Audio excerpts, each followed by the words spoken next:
appuntamenti per mercoledì 14 agosto. Al Forte di Santa Tecla a Genova c'è l'inaugurazione della mostra Legni incisi per Montale a cura di Gianfranco Schialvino e Gianni Verna.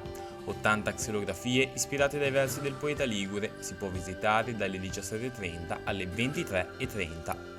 Festa dell'Assunta Recco alle 18 la messa seguita dal concerto della Scuola di Musica Moderna di Barbara Ferrarello e poi da quella di DJ Veneziano. Alle Grotte di Borgio Verezzi c'è l'anteprima nazionale dello spettacolo Dreams di Giambattista Basile con regia di Carlo Senesi alle 20:30 e alle 21.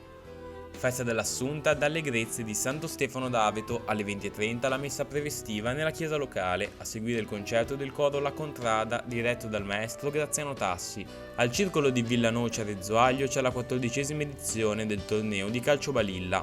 Iscrizioni fino alle ore 20 del 14 agosto, l'inizio è alle ore 21.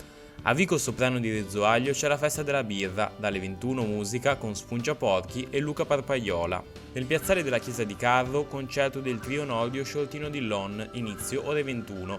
L'evento fa parte del Festival Paganiniano.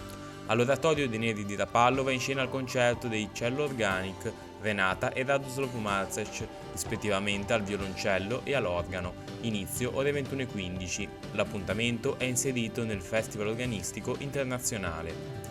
Nell'arena della Colmatina Chiavari c'è una serata di ballo liscio con l'orchestra Roberto Morselli, inizio ore 21:15. Al Largo Martiri Partigiani di Deva Marina c'è una festa con DJ set per festeggiare la vigilia di Ferragosto a partire dalle 21:30. Alle 23:30 poi è previsto uno spettacolo pirotecnico.